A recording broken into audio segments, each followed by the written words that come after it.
গর্জে ওঠো আরেকবার, একটা একটা টার্গেট কর। কথা রাখছে।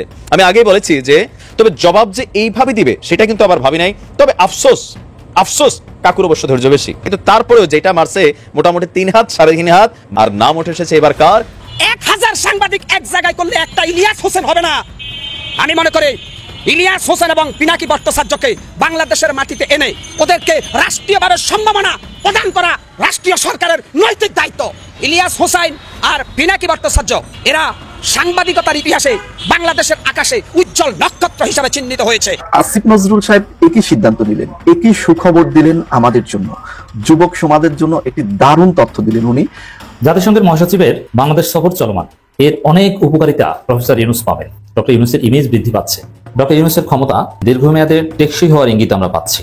আপনি যদি মনে করেন 13 সালের শাহবাগের এই ফাঁসি দিয়ে যাদেরকে হত্যা করা হয়েছে, মেরে ফেলা হয়েছে, এটা এক ধরনের আন্দোলন ছিল এবং স্বতঃস্ফূর্ততা ছিল, আমি মনে করি এটা আন্দোলন ছিল না, স্বতঃস্ফূর্ততা ছিল না। এটা বানোয়াট, মিথ্যা এবং বিভ্রান্তকর এবং অসভ্যতার চরম পর্যায়ে এবং নির্লজ্জতার সর্বোচ্চ শিখরে তারা করেছে। এবং ডক্টর মাহমুদ ইউনূস প্রমাণ করে দিলেন হু ইজ হি। সুতরাং রোহিঙ্গারা যদি চলে যায় বাংলাদেশের জন্য আরো একটা মাইলফলক এবং হিস্টোরিক্যাল মাইলফলক হবে যদি তারা এখানে চলে যায়। এবং সেনাবাহিনীর 7 মিনিটের অ্যাকশনে ভয়াবহ চক্রান্ত নস্যাৎ। আজকে যেই ঘটনাটি গাজীপুরে ঘটেছে, সেনাবাহিনী 7 মিনিট সময় দিয়েছে, জনগণকে সেনাবাহিনী 7 মিনিট সময় দিয়েছে। আরো একটি বড় গুরুত্বপূর্ণ নিউজ আছে সেনাবাহিনীকে নিয়ে। হকার সাইফুল, যাকে আপনারা সকলেই চেনেন, তিনি প্রতিনিয়ত অন্যায়ের বিরুদ্ধে প্রতিবাদ করে থাকেন। এমনকি সাবেক প্রধানমন্ত্রী শেখ হাসিনার মতো সময়েও তিনি প্রতিবাদ করে এসেছেন। হঠাৎ করে তিনি আজকে যেই দাবিটি তুলেছেন, সেই দাবিটির সাথে আসলে আপনারা কতটা একমত? তিনি বলেছেন পিনাকি ভট্টাচার্য এবং সাংবাদিক ইলিয়াসকে বাংলাদেশে ফেরত নিয়ে এসে তাদেরকে পুরস্কৃত করা হোক। এমনকি প্রিয় দর্শক, এরই সাথে সাথে তিনি এই 2 সাংবাদিক বা এই 2 অ্যাক্টিভিস্টকে নিয়ে গুরুত্বপূর্ণ কিছু কথা বলেছেন, যেগুলো আপনাদের জানা দরকার। তাই বলবো দর্শক, এ বিষয়ে আপনাদের যদি কোনো মন্তব্য থেকে থাকে তাহলে সেটি অবশ্যই জানাবেন এবং ভিডিওটি মনোযোগ সহকারে দেখবেন। প্রিয় দর্শক, এরই ধারাবাহিকতায় জাতিসংঘের মহাসচিব যখন বাংলাদেশ ভ্রমণে, ঠিক তখনই আরো একটি প্রশ্ন কিন্তু উঠছে, তাহলে এই ভ্রমণের মাধ্যমে অন্তর্বর্তীকালীন সরকারের প্রধান উপদেষ্টা ডক্টর মোহাম্মদ ইউনূসের সময়কাল কি বাড়তে শুরু করেছে বা বাড়বে? প্রিয় দর্শক, সরকারের পক্ষ থেকে যেমনটি বলা হয়েছে যে নির্বাচন অতি দ্রুতই বা ডিসেম্বরের মধ্যে হবে, এমনকি সেই অনুযায়ী কাজ করা হচ্ছে। কিন্তু প্রিয় দর্শক, এই মুহূর্তে এসে বিভিন্ন বিশ্লেষক বলা শুরু করেছে যে জাতিসংঘের মহাসচিবের এই বৈঠক বা এই সফরের মাধ্যমে তার সময়কাল দীর্ঘায়িত হবে। কেননা জাতিসংঘের মহাসচিব বলেছেন যে এই সরকারের সংস্কারের পাশে আছে জাতিসংঘ। প্রিয় দর্শক, এখন আপনাদের উদ্দেশ্যে প্রশ্ন, যে সরকারের সময়কাল বৃদ্ধি হোক, এটা আপনারা চান কিনা? আর চাইলেও কত বছর বৃদ্ধি করা উচিত হবে বলে মনে করছেন সেটিও অবশ্যই জানাবেন। এরই ধারাবাহিকতায় আপনাদের সামনে আরো বেশ কিছু গুরুত্বপূর্ণ ভিডিও ফুটেজ কিন্তু দেখানো হবে। তাই বলবো, যারা ভিডিওটি অন করেছেন তারা অবশ্যই নিউজটি না টেনে সম্পূর্ণ মনোযোগ সহকারে দেখবেন, তাহলে মূল বিষয়গুলো বা আসল তথ্যগুলো জানতে বা বুঝতে পারবেন। তো প্রিয় দর্শক, আমি আর বেশি কথা বাড়াবো না। এই ভিডিও শুরুতেই আপনাদের আরো যে ভিডিওগুলোর অংশ বিশেষ দেখিয়ে শুরু করেছিলাম, সেই ভিডিওগুলোর বিস্তারিত আলোচনা দেখাবো। তবে তার আগে বলি, যারা এখনো চ্যানেলটি সাবস্ক্রাইব করেননি সকলে চ্যানেলটি সাবস্ক্রাইব করে পাশে থাকা বেল আইকনটি বাজিয়ে দিবেন। আর যারা ইতিমধ্যে সাবস্ক্রাইব করে রেখেছেন তাদের সকলকে অসংখ্য ধন্যবাদ। তো চলুন একটি লাইক দিয়ে আমরা ধারাবাহিকভাবে সবগুলো ভিডিওর বিস্তারিত আলোচনা দেখে আসি। ইলিয়াস হোসেন আর এই পিনাকি ভট্টাচার্য দাদা, উনারা যেভাবে পাই পাই করে ফ্যাসিস্ট হাসিনার প্রত্যেকটা অপকর্মের তথ্য জাতিকে দিয়েছে, তাতে করে দেশের মানুষ আন্দোলনে আমি মনে করি সম্পৃক্ত হতে পেরেছে জোরে সোরে। বাংলাদেশের 1000 সাংবাদিক এক জায়গায় করলে একটা ইলিয়াস হোসেন হবে না। আমি মনে করি ইলিয়াস হোসেন এবং পিনাকি ভট্টাচার্যকে বাংলাদেশের মাটিতে এনে ওদেরকে রাষ্ট্রীয়ভাবে সম্মাননা প্রদান করা রাষ্ট্রীয় সরকারের নৈতিক দায়িত্ব। তাদের সাংবাদিকতার মধ্য দিয়ে প্রমাণ হয়েছে যে সাংবাদিকরা চাইলেই একটা দেশের পটভূমি পরিবর্তন করে দিতে পারে। ইলিয়াস হোসেন আর পিনাকি ভট্টাচার্য এরা সাংবাদিকতার ইতিহাসে বাংলাদেশের আকাশে উজ্জ্বল নক্ষত্র হিসেবে চিহ্নিত হয়েছে ইতিমধ্যে। আমি দেখেছি পিনাকি ভট্টাচার্য একের পর এক যেভাবে এদেশের মানুষের ঘরে ঘরে বাংলাদেশের জনগণের ভিতরে খুনি হাসিনার সমস্ত অপকর্ম পৌঁছে দিয়েছেন, তাতে করে আমি মনে করি দেশের প্রত্যেকটা মানুষ সজাগ হয়েছে। হাসিনার তেলবাজি, পাপড়বাজি, হাসিনার অভিনয় সবকিছু ইলিয়াস হোসেন আর এই পিনাকি ভট্টাচার্য এদেশের প্রত্যেক শ্রেণী পেশার মানুষকে জানিয়ে দিয়েছে। আজকে তারা বিদেশের মাটিতে আছে। কিন্তু আমার প্রিয় সাংবাদিক ভাইরা, আমরা দেখেছি, আমি নাম প্রকাশ করব না, অনেক টিভি চ্যানেল শেখ হাসিনা থাকা অবস্থায় একের পর এক হলুদ মিডিয়ায় অবতীর্ণ হয়েছেন, দালালি করেছেন। আপনাদের কারণে দিনের ভোট রাতে হয়েছে। বাংলাদেশের তথাকথিত কিছু সাংবাদিক, কিছু পত্রিকার মালিকদের কারণে হাসিনা একের পর এক বিনা ভোটে ক্ষমতায় বসে এই দেশকে সে চেঙ্গিস খানের মতো দখল করে রেখেছিল। ওই সাংবাদিকদেরকে আমরা একদিন জাতির কাঠগড়ায় দাঁড় করাবো। আজকে পিনাকি ভট্টাচার্য, ইলিয়াস হোসেনদের মতো সাংবাদিকের জন্য আমাদের বুকে আছে হৃদয় রিংড়ানো ভালোবাসা। আমি তো মনে করি পিনাকি ভট্টাচার্য গোটা বিশ্বে সাংবাদিকতার একটা জ্বলন্ত উদাহরণ। আর যদি বলি ইলিয়াস হোসেন, সাবেক 21 টিভির সাংবাদিক, ফ্যাসিস্ট খুনি হাসিনার রোশনালে তিনি দেশ ছাড়া হয়েছিলেন। কিন্তু ভাই, বাংলাদেশের 1000 সাংবাদিক এক জায়গায় করলে একটা ইলিয়াস হোসেন হবে না। আমি মনে করি ইলিয়াস হোসেন এবং পিনাকি ভট্টাচার্যকে বাংলাদেশের মাটিতে এনে ওদেরকে রাষ্ট্রীয়ভাবে সম্মাননা প্রদান করা রাষ্ট্রীয় সরকারের নৈতিক দায়িত্ব। আজকে ইলিয়াস হোসেন, কনক সরোয়ার, আমাদের সাংবাদিক পিনাকি ভট্টাচার্যরা ছিলেন এই বাংলাদেশের 24-এর গণ অভ্যুত্থানের মূল নায়ক। যদি বলি তাদের কারণে, তাদের নিউজের কারণে আমরা জেগেছি, আমরা সজাগ হতে পেরেছি। আজকে দেখেন, তারা যদি বাংলাদেশে থাকতো হয়তো হাসিনা তাদেরকে আয়না করে নিয়ে হত্যা করে ফেলতো। ভাগ্যের কি নির্মম পরিহাস! বিশ্বনবী হিজরত করেছিলেন মক্কা ছেড়ে মদিনায়। কেন করেছিলেন? একটা কৌশলের অংশ হিসাবে। বিশ্বনবী তো ভয় পান নাই। শেষ পর্যন্ত আল্লাহর নবী জনাবে মুহাম্মদ রাসূলুল্লাহ সাল্লাল্লাহু আলাইহি সাল্লাম মক্কা মদিনা সহ গোটা পৃথিবী বিজয় করেছেন। পিনাকি ভট্টাচার্যরা ওই প্যাসিস্ট খুনি হাসিনার কারণে তারা হিজরত করেছেন। ইনশাআল্লাহ তারা আবার বাংলাদেশের মাটিতে এসে গোটা বাংলাদেশের 68,000 গ্রাম জয় করবেন আগামী দিনে, এবং তারা এই সাংবাদিকতার মধ্য দিয়ে এই জাতিকে সঠিক পথ দেখাবেন বলে আমরা সচেতন নাগরিক বিশ্বাস করি। আজকে পিনাকি ভট্টাচার্য আর ইলিয়াস হোসেনের বিরোধিতা করে রাম, বাম আর দেশদ্রোহী শয়তানেরা। প্রত্যেকটা মুক্তিকামী ছাত্র জনতা, প্রত্যেকটা সুস্থ মস্তিষ্ক লোক পিনাকি ভট্টাচার্য এবং ইলিয়াস হোসেনকে লাখো কোটি স্যালুট জানায়। কারণ তাদের এই কণ্ঠটার মধ্য দিয়ে, তাদের এই বাক শক্তির মধ্য দিয়ে বাংলাদেশের গণ অভ্যুত্থানের সফলতার মূল মন্ত্র আমরা আবিষ্কার করতে পেরেছি। গতকালকেও শ্রম মন্ত্রণালয় থেকে বলা হয়েছে এবং এই যে রেসপেক্টেড আইজিপি পুলিশ ওনার সংবাদ সম্মেলনে ডিরেক্ট বলে দিয়েছেন যে কোন রকম রোডব্লক এখন থেকে এটা গ্রাহ্য করা হবে না। রোডব্লক জনভোগান্তি একটা পানিশেবল ক্রাইম, এটার জন্য আপনাদেরকে মানে সাজা প্রাপ্ত হতে পারেন আপনারা যে কেউ। এখন আপনাদের জন্য হচ্ছে, আমার উপর যে বিশ্বাস রাখেন, আমি বলে দিচ্ছি আপনাদের জন্য সময় হচ্ছে 7 মিনিট। 7 মিনিটের মধ্যে রাস্তা ছেড়ে সাইডে গিয়ে দাঁড়াবেন। রাস্তা যদি না ছাড়েন, আপনাদের দাবি দেওয়া কোথায় গেল ওটা আমি পরে দেখবো। আগে এখানে রাস্তা আমি ক্লিয়ার করবো। আমার কথা পরিষ্কার, আমি আশা করি 7 মিনিট সময়। 7 মিনিট পরে এখানে যারা থাকবেন তারা আমার ডিরেক্ট আদেশ ভঙ্গ করছেন এবং এই জনভোগান্তি ক্রিয়েট করছেন, এই মানে পানিশেবল ক্রাইমের আন্ডারে আপনারা জেলে যাবেন। আমি আমার কথা পরিষ্কার বলে দিলাম। 7 মিনিট পরে আমি যদি দেখি রাস্তা এখানে ক্লিয়ার এবং আপনার ওইখানে, আমি আইপি পুলিশ আমরা আমাদের একদম সর্বোচ্চ চেষ্টা করবো আপনাদের দাবি দেওয়া যতখানি করা যায় আমরা করে দিয়ে তারপরে এখান থেকে যাবো। কিন্তু 7 মিনিট পরে যদি আপনারা এখানে থাকেন, রাস্তা যদি ব্লক থাকে, আপনি আমার পক্ষের না, আমি ধরে নিবেন। Thank you. বাংলাদেশ যে পৃথিবীর কোথাও কোথাও প্রভাব খাটাতে পারে, ক্ষমতা প্রয়োগ করতে পারে, বাংলাদেশের সরকার অন্য কোনো দেশের উপরে খবরদারি করতে পারে, এটা ডক্টর মোহাম্মদ ইউনূস অলরেডি দেখানো শুরু করেছে।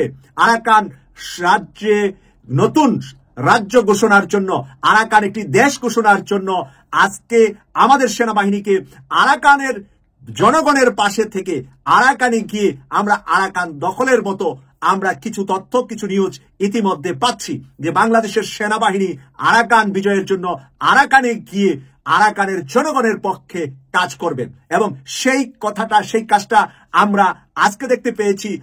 ডক্টর মোহাম্মদ ইউনূস যে রোহিঙ্গা ক্যাম্পে গিয়ে উনি সাদা পাঞ্জাবি পরেছেন, যিনি আমাদের সারা বিশ্বের সবচেয়ে সম্মানিত মানুষটি, আজকে রোহিঙ্গাদের সম্মানে উনি রোজা রেখেছেন এবং রোজা রেখে তাদের সাথে ইফতার করেছেন এবং সেখানে উনি সাদা পাঞ্জাবি পরে মুসলমানদেরকে সম্মান জানিয়েছেন। ওখানে একটি ঘোষণা দিয়েছেন তারা যৌথভাবে। সেই ঘোষণাটা থেকে পরিষ্কার যে বাংলাদেশ আরাকানে হস্তক্ষেপ করবে। বাংলাদেশ মিলিটারি, বাংলাদেশ নৌবাহিনী, বাংলাদেশের বিমান বাহিনী, বাংলাদেশের প্রতিরক্ষা বিভাগ হস্তক্ষেপ করে আরাকানকে নতুন স্বাধীন দেশ বানানোর জন্য সর্বাত্মক সহযোগিতা করে রোহিঙ্গাদেরকে ওখানে নিয়ে আগামী রমজানের ঈদ তাদের পূর্বপুরুষদের কবরের পাশে যেন দোয়া করতে পারেন সেই ব্যবস্থা করবেন। জাতিসংঘের মহাসচিবও বলেছেন, ডক্টর মোহাম্মদ ইউনূসও বলেছেন, একই জায়গায় একই মঞ্চে তারা কথা বলেছেন।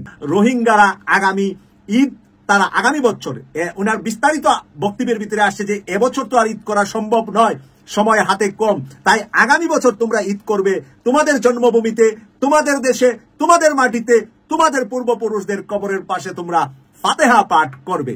আর একই সুরে সুর মিলিয়ে জাতিসংঘের মহাসচিবও সেই বক্তব্য দিয়ে গেলেন একই মঞ্চে আজকে। প্রিয় দর্শক, সেই জন্যই বলছি যে বাংলাদেশ সেনাবাহিনী যেরকম জাতিসংঘের শান্তি মিশনে সর্বোচ্চ জায়গায় সর্বোচ্চ পদকে আমরা ভূষিত হয়েছি বহুবার, বহু দেশে শ্রেষ্ঠ মিলিটারি হিসাবে। আর আজকে আমরা গাজীপুরে দেখলাম আমাদের একজন তরুণ অফিসারের কথায় 7 মিনিটের কথা বলেছেন, এখানে 3 মিনিটও লাগে নাই, রাস্তা পরিষ্কার হয়ে সব পরিষ্কার হয়ে গিয়েছে। তাহলে সেনাবাহিনীকে আমরা ভালোবাসি, সেনাবাহিনীকে আমরা ভয়ও পাই, ভালোবাসি ভয় পাই তাদের চরিত্রের, আর ভালোবাসি তারা আমাদের মায়ের সন্তান, আমাদের জন্মভূমির প্রহরী, আমাদের জন্মভূমিকে তারা পাহারা দেয় নিজের জীবনকে বিসর্জন দিয়ে। ডক্টর ইউনূসের ক্ষমতা দীর্ঘমেয়াদে টেকসই হওয়ার ইঙ্গিত আমরা পাচ্ছি নানানভাবে, এবং আপনারা দেখবেন যে আগামী জুনের শুরু থেকেই রাজনীতি নতুন মোড় নেবে। রাজনীতিবিদরা, সাধারণ জনগণ তারাও বলতে থাকবে যে না, ডক্টর ইউনূস থাকুক, আমরা ডক্টর ইউনূসকে চাই, উই ওয়ান্ট ডক্টর ইউনূস, আমরা এত তাড়াতাড়ি নির্বাচন চাই না। এটা অলরেডি বলছে, কিন্তু এটা আরো স্পষ্ট হবে, জনগণ এটা বলবে। ডক্টর ইউনূসের অনেক বড় বড় সংস্কার কার্যক্রম, বড় বড় কিছু মেগা প্রজেক্ট দৃশ্যমান হবে জুন থেকে, তখনই এই নির্বাচন চাওয়ার এই বিষয়টা অনেকটা ধামাচাপা পড়ে যাবে। দেখেন, এখানে একটা বিষয় থাকে যে ডক্টর ইউনূস সরকার বাংলাদেশকে যদি সিঙ্গাপুর কিংবা আমেরিকাও বানিয়ে দেয়, তারপরও বিএনপি ডক্টর ইউনূসকে চাপে রাখার জন্য বা বাধ্য করার জন্য আন্দোলন করবে। তারা তো অলরেডি আন্দোলন করছে, এই রোজার আগ পর্যন্ত তাদের আন্দোলন চলেছে, বা এখনো ইফতার পার্টিতে তো ডক্টর ইউনূস সরকারের বিরুদ্ধে নানান বিষোদগার করে যাচ্ছে, চাপে রাখার মতো কথাবার্তা বলে যাচ্ছে। কিন্তু এই ক্ষেত্রে প্রফেসর ইউনূস সরকারের অন্যতম একটা চ্যালেঞ্জ হচ্ছে আইন শৃঙ্খলা পরিস্থিতি। পুলিশ, সেনাবাহিনী এরা যদি সঠিক লাইনে দায়িত্ব পালন করে, সঠিকভাবে আইন শৃঙ্খলা পরিস্থিতি নিয়ন্ত্রণ করতে পারে, তাহলে বিএনপিও ধরাশায়ী হয়ে যাবে। এমনকি দেখেন, আইন শৃঙ্খলা পরিস্থিতির অবনতি কারা ঘটাচ্ছে, এর এক কথায় উত্তর হচ্ছে বিএনপি ঘটাচ্ছে। কারণ চাঁদাবাজি কারা করছে? বিএনপি করছে। হ্যাঁ, এখন 2-1 সমন্বয়কও চাঁদাবাজি করছেন, কিন্তু 100 চাঁদাবাজির মধ্যে 99.99টা করছে বিএনপি, আর ওই 0.9 এটা হয়তো বা 0.009 এটা করতে পারে সমন্বয়করা। 10,000 চাঁদাবাজির মধ্যে একটাই পাবেন সমন্বয়কদের, আর সবগুলো পাবেন বিএনপি। অতএব এমনকি এই যে চুরি, ছিনতাই, ডাকাতি এগুলো বিএনপি করছে, ধরা পড়ছে বিএনপির লোকজন। ডাকাতকে ছাত্রদল নেতার নেতৃত্বে সারিয়ে আনতে থানা ঘেরাও করা হচ্ছে। এছাড়া এই বিষয়গুলো সরকারের জন্য উদ্বেগজনক, যে ডাকাতকে গ্রেপ্তার করেছে পুলিশ, তাকে ছাড়িয়ে আনতে ছাত্রদল নেতার নেতৃত্বে থানা ঘেরাও, খবর গণমাধ্যমে। স্বেচ্ছাসেবক দলের নেতা ঢাকায়, পটুয়াখালী স্বেচ্ছাসেবক দলের নেতা পটুয়াখালীতে স্বর্ণ ডাকাতি করতে এসে গ্রেপ্তার, পদস্থগিত। কক্সবাজারে ডাকাতি করতে গিয়ে স্বেচ্ছাসেবক দল ছাত্রদল নেতা আটক। এটা এখন নিত্যনৈমিত্তিক ঘটনা। অতএব সেই বিএনপি যদি আন্দোলনে হুমকি দেয়, তাদেরকে তো ধরাশয়ী করতে হবে। এই বিএনপি আন্দোলনের হুমকি দেওয়ার সাহসটা পায় কিভাবে? যারা এখন পেশাগতভাবে ডাকাতি করে পুলিশের দুর্বলতার কারণে। এই দুর্বলতাটাও ওভারকাম হবে। বিএনপির কথা থানা চলে, যেমন আমি নিজের কাছে এরকম বেশ কিছু খবর, অভিযোগ এসেছে যে বিএনপির এক চাঁদাবাজকে ছেলেপান ধরে থানায় দিয়ে এসেছে, দুপুরের দিকে সন্ধ্যার মধ্যে বিএনপি নেতারা যে তাকে ছাড়িয়ে এনেছে। এটা গণমাধ্যমে আসেনি। এরকম অনেক শত শত হাজার হাজার ঘটনা আছে যেগুলো গণমাধ্যমে আসে না, বিএনপির লোকজন থানা চালায়। এটা ডক্টর ইউনূস যে সংস্কার করবেন এবং যতদিন ক্ষমতায় থাকার প্রয়োজন ততদিন থাকবেন, তারপরে একটা সুন্দর নির্বাচন দিয়ে চলে যাবেন, এই কাজটা করতে হলে পুলিশের উপর নিয়ন্ত্রণ, এমনকি সুষ্ঠু নির্বাচন যদি ডক্টর ইউনূস না করতে পারেন, তাহলে তো ডক্টর ইউনূস ব্যর্থ। এই জন্য ডক্টর ইউনূস কি কারচুপি নির্বাচন করবেন? না, সুষ্ঠু নির্বাচন করতে হলেই তো পুলিশকে নিউট্রাল করতে হবে, আইন শৃঙ্খলা পরিস্থিতি ব্যাপক শক্তিশালী করতে হবে। এটা কিভাবে করবেন? এতেই বিএনপিকে দমন করা লাগবে এক কথায়। কারণ এই সন্ত্রাস চাঁদাবাজিদের দমন না করলে আপনি নির্বাচন করবেন কিভাবে? আর ডক্টর ইউনূস কি হাসিনা মার্কা নির্বাচন উপহার দিয়ে চলে যাবে? এই কলঙ্ক কি ডক্টর ইউনূস নেবেন শেষ বয়স শেষে? জীবনও না। অতএব ডক্টর ইউনূসকে প্রয়োজন মাফিক ক্ষমতায় থাকতে হবে, এই জন্য সবকিছু ঠিক করতে হবে। এই ঠিক করার জন্য একটা হচ্ছে অর্থনৈতিক স্থিতিশীলতা, যেটা প্রধান উপদেষ্টা চীন সফরে যাচ্ছেন, আরো কিছু দ্বিপাক্ষিক সফর আছে, সেখান থেকে কিছু টাকা পয়সা, এমনকি স্টার্লিংকের সাথে চুক্তি, এরকম অনেক কিছু আপনার দেখবেন যেগুলো দৃশ্যমান হবে জুনে। বেকারত্ব দূরীকরণেও কিছু মেগা প্রজেক্ট আসছে, লক্ষ লক্ষ বেকারদের চাকরি হবে জুনের মধ্যে। তখনই দেখবেন যে ডক্টর ইউনূস আরো শক্তিশালী হয়েছে। আর ডক্টর ইউনূস যদি এরকম বেকারত্ব দূরীকরণে বা আরো কিছু মেগা প্রজেক্ট বাংলাদেশে লঞ্চ করতে পারেন, এটা তার দীর্ঘমেয়াদী ক্ষমতা থাকার মূল ভিত্তি স্থাপন করবে। আর দীর্ঘমেয়াদী ক্ষমতা থাকা এটা কোনো খায়েশ অর্থে বলছি না, এটা বলছি যে সুষ্ঠু নির্বাচন নিশ্চিত করার জন্য যতটুকু দরকার ততটুকু, সেটা কিছুতেই ডিসেম্বর পর্যন্ত নয়, তার চাইতে বেশ বেশি, সেটা 2-3 বছরও হতে পারে। এটা একটা দিক, এটা হবে। আর একটা দিক হচ্ছে পুলিশের আইজিপি একটা কথা বলেছে, পুলিশের আইজিপি নিয়োগটা চমৎকার হয়েছে। বিএনপির লোকজন এটা পছন্দ করতে পারছে না, ওই তার আত্মীয় কে নাকি আওয়ামী লীগ এটা খুঁজে বের করছে। এটা খুঁজলে বাংলাদেশে সবাই আওয়ামী লীগ, আওয়ামী লীগের সাথে আত্মীয়তা কার নাই? সবাই আছে। আমার আপনার আত্মীয় আওয়ামী লীগ আছে না? আছে, 100% আছে। আমি কোনো আওয়ামী লীগ বিএনপি কিছু বুঝি না। পুলিশের আইজিপি এই বক্তব্যটা অত্যন্ত তাৎপর্যপূর্ণ। পুলিশের উপর কোনো রাজনৈতিক প্রভাব থাকবে না। এখন পুলিশের উপর ম্যাসিভ রাজনৈতিক প্রভাব আছে। থানাগুলো চালায় বিএনপি, বিএনপির লোকজনকে গ্রেপ্তার করলে চালান দেওয়া যায় না, বিএনপি তাদেরকে ছাড়িয়ে নেয়। কিন্তু আইজিপি যে বার্তাটা দিয়েছেন যে আমি আওয়ামী লীগ বিএনপি বুঝি না, এর অর্থ হচ্ছে এই থানার উপর যে বিএনপির এই প্রভাবটা মুক্ত করা হবে। তখন সামনে দেখবেন অনেক কিছু। পুলিশের মহাপরিদর্শক আইজিপি বাহারুল আলম বলেছেন, সরকারি কর্মকর্তা হিসেবে পুলিশের কোনো রাজনৈতিক আনুগত্য নেই। হ্যাঁ, ভার্চুয়ালি নেই, কিন্তু অরিজিনালি আমরা দেখছি আছে, এটা থাকবে না, তার ইঙ্গিত। কোন একজন প্রেজেন্টার আমাদের 24-এর বিপ্লবের সেই মহানায়কদের শুয়োর বলে তুলনা করছে। আপনারা এই বিষয়টি জেনে গেছেন, নতুন করে আমার আর বলার কিছু নেই, কিন্তু প্রতিক্রিয়া কিছু আছে যেগুলো আপনাদের অবশ্যই মন দিয়ে শুনতে হবে। এই শুয়োর বলার সাহস হলো কি করে, এবং এটা নেপথ্যে কারা রয়েছে, এটার ইন্ধনদাতা কারা, তারা আসলে চাইছে কি, এই বিষয়গুলো আপনাদের জানতে হবে একটা একটা করে। বাংলাদেশের যতগুলো টেলিভিশন এই মুহূর্তে রয়েছে, বাংলাদেশন, এনটিভি, এরকম 2-3টি ছাড়া প্রত্যেকটা টেলিভিশন এসেছিল হাসিনার হাত ধরে। বাকি যে কটা আগে ছিল, দিগন্ত টেলিভিশন, ইসলামিক টেলিভিশন, চ্যানেল 1, এগুলো বন্ধ করে দেওয়া হয়েছিল। এবং আমরা পরবর্তী সময় দেখেছি হাসিনার রেজিমে এই টেলিভিশনগুলো হাসিনার বন্দনা কিংবা আওয়ামী লীগের দালালি করতে করতে এমন পর্যায়ে চলে গেছে যে দেশের মানুষ এই টেলিভিশনগুলো দেখা বন্ধ করে দিয়েছে। তারা দেখতে শুরু করেছে আমাদের ফেসবুক, ইউটিউবে আমাদের কথা, আমাদের ব্লগ, আমাদের ভিডিও। এরপর এই টেলিভিশনগুলো সরকারের কাছে আবেদন করেছিল ইউটিউব বন্ধের জন্য, অথবা ইউটিউবে এমন নীতিমালা করা উচিত যাতে আমরা আসলে ঠিক মতো কন্টেন্ট যেন বানাতে না পারি। এই মোজাম্মেল বাবুর এই উদ্যোগগুলো নিয়েছিল। কারণ কি জানেন, তারা চেয়েছিল টেলিভিশনের বাইরে যেন আর কোনো মুখপাত্র বা কথা বলার কিছু না থাকে, তাহলে ইলিয়াস, পিনাকি, কনক সরওয়ার কিংবা মাসুম মাহমুদের জন্ম হতো না।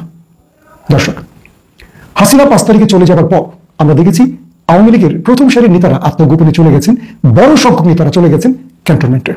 এরপর সেখান থেকে হাতে গোনা কজনকে আমরা গ্রেফতার হতে দেখেছি। বাকিরা কি করে ক্যান্টনমেন্ট থেকে পালিয়ে গেছেন, এর উত্তর আজ পর্যন্ত আইএসপিআর কিংবা সেনাপ্রধান আমাদের দেননি।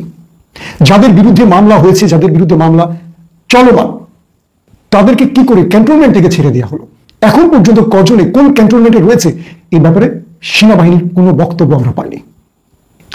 আমরা প্রকাশ্যে যে দেখেছি এরাই কি শুধু ফ্যাসিস্ট বা দোসর, যে গণমাধ্যম আমাদের মুখ চেপে ধরেছিল, বা যে গণমাধ্যম 16টা বছর ধরে মিথ্যেকে আমাদের শুনিয়েছে, মিথ্যেকে গিলিয়েছে, আর সত্য থেকে আমাদের সরিয়ে নিয়েছে বা সত্যের সামনে পর্দা দিয়ে দিয়েছিল, সেই গণমাধ্যমের কজনের বিচার হয়েছে? ফারজানা রূপা, শাকিলকে আটকালে কি দায় শেষ? কোথায় মুন্নি সাহা, কোথায় জয়ী মামুন, কোথায় আরো যারা ছিলেন, যারা টেলিভিশনগুলো দখল করে হাসিনা বন্দনা গাইতেন, তাদের কোনো বিচার হয়নি। আসলে কেন হয়নি, এই বিষয়টি আলোচনার আগে আরো গুরুত্বপূর্ণ কথা হলো, বাংলাদেশের টেলিভিশনগুলোকে আজকে আপনারা যেমন দেখছেন, আপনার কি মনে হচ্ছে এই টেলিভিশনগুলোর চেহারা পাল্টে গেছে বা মানুষগুলো সব পাল্টে গেছে, বা তারা হঠাৎ করে সত্য বলতে শুরু করেছে 5 তারিখের পর? আসলে তা নয়। তাদেরকে উপর থেকে নির্দেশ দেওয়া হয়েছে, তোমরা এই মুহূর্তে চুপ থাকো, ওদের কথাগুলি বলো। কিন্তু ওদের কথাগুলো যখন বলবে, মাঝে মাঝে এমন কিছু কাজ তোমরা করবে বা এমন কিছু তথ্য উপাত্ত হাজির করবে যাতে করে 24-এর চেতনাগুলো ম্লান হয়ে যায়, 24-এর হিরোরা যেন ভিলেন হয়ে যায়, ইউনুস যেন ভিলেন হয়ে যায়, বিএনপি, বেগম জিয়া, তারেক রহমান কিংবা জামাত বা ইসলামী দলগুলো যেন ভিলেন হয়ে যায়। তোমরা এমন কাজ করবে যাতে মানুষও বলতে বাধ্য হয়, আগেই তো ভালো ছিলাম, হাসিনার সময়টি তো ভালো ছিলাম। আজকে দেখেন বাংলাদেশে হঠাৎ করে যখন একটার পর একটা আন্দোলন, মব তৈরি কিংবা দাবি আদায়, সড়কে বিভিন্ন গোষ্ঠী রাস্তায় নামলো, সরকার প্রত্যেকটাকে কন্ট্রোল করলো, হঠাৎ করে পশ্চিমবঙ্গের আদলে নতুন করে বাংলাদেশে ধর্ষণের একটা ইস্যুকে সামনে হাজির করা হচ্ছে। হঠাৎ করে পুরুষগুলো একসঙ্গে এরকম খারাপ হয়ে গেল। প্রতিদিনই এখন আমরা দেখছি শিশুদের উপর। কারণ কি, শিশুদের উপর এই ঘটনাগুলো ঘটলে মানুষের কাছে এটা অনেক বেশি মানবিক হয়ে উঠবে, আক্ষেপের কারণ হবে, মানুষ ক্ষুব্ধ হবে, বিক্ষুব্ধ হবে। আমি মনে করি এগুলো কোনো গেমের অংশ হতে পারে, ষড়যন্ত্রের অংশ হতে পারে, বলছি হতে পারে। দর্শক, হঠাৎ করে এই আসিয়াকে ঘিরে মাঠে নামানো হলো লাকিকে। লাকি কিন্তু এতদিন চুপ ছিল। সুবর্ণচরে বিএনপিকে ভোট দেওয়ার জন্য যে কি বলবো, যে মহিলাকে, যার সন্তান ছিলেন, একাধিক সন্তান, যে মাকে আওয়ামী লীগের সংজ্ঞা পান্ডারা নষ্ট করেছিল, তাদের জন্য লাকিরা নামেনি, রোকেয়া প্রাসীরা নামেনি আমাদের কি বলবো জাফর ইকবাল বা আমাদের আসিফ নজরুলের শাশুড়ি জাফর ইকবালের ভাইয়ের বউ শাওন বেগম বলছি আমি, তার সাথে হুমায়ুনের নামটি মানে আমার সারের নামে যোগ করতে চাই না। দর্শক, ওরা আসলে চাইছে বাংলাদেশে এমন একটা পরিবেশ তৈরি করতে যেটাকে সামনে রেখে এই সরকারের পতন হয়। এর জন্য আপনারা এখন কাকে দায় দেবেন? শুধু আওয়ামী লীগ? আমি বলবো এখানে বিএনপি এবং জামাতের দায় আছে। বিএনপি এবং জামাতের দায়টা কোথায়? বিএনপি এবং জামাতের দায়টা হলো তারা কে কিভাবে আওয়ামী লীগকে ক্ষমা করে তার দলে ভেরাবে। আবার আমাদের ছাত্ররা বিভিন্ন ভাবে আওয়ামী লীগকে কি করে তাদের দলে ভেরাবে, ক্ষমা করে কিভাবে দলে আনা যায় এই প্রক্রিয়াটা শুরু করছে। কারণ আওয়ামী লীগের একটা বড় ভোট ব্যাংক রয়েছে, এই ভোট ব্যাংক সবাই চায়। আওয়ামী লীগ একটা জিনিস খুব ভালোভাবে রপ্ত করেছে, সেটা কি, যে ওরা চুপ চুপ করে এই দলগুলোর সাথে খেলবে, কখনো ছাত্রদের সাথে আঁতাত করতে চাইবে, কখনো বিএনপির সাথে, কখনো জামাতের সঙ্গে, এবং এর মধ্য দিয়ে 3টা দলকে লাগিয়ে দিবে, মুখোমুখি করে দেবে। এবং তাই ঘটছে বাংলাদেশে। যারা এই বিপ্লব সংগঠিত করেছে, হাসিনাকে তাড়িয়েছে, তারা এখন শত্রু। সবাই খুঁজতেছে ছাত্রদের এত টাকার উৎস কোথায়। সবাই বলছে বিএনপি টেম্পো লীগ হয়ে গেছে, বা কি বলবো, টেম্পো স্ট্যান্ড হয়ে গেছে। সবাই বলছে জামাত 71 বিরোধী রাজনৈতিক দল। দেখেন, এই 3টি দল যারা একসঙ্গে ছিল তারা বিভাজিত। দর্শক, আমি আশা করছি আপনারা সকলেই অত্যন্ত মনোযোগ সহকারে সবগুলো ভিডিও দেখেছেন। এমনকি দর্শক, যদি এই ভিডিওগুলো সম্পর্কে আপনাদের কোনো মতামত থেকে থাকে তাহলে তো অবশ্যই জানাবেন। দর্শক, নিউজটি শেষ করছি এখানেই, ফিরছি পরবর্তী নিউজে নতুন কোনো টপিকে। আল্লাহ হাফেজ।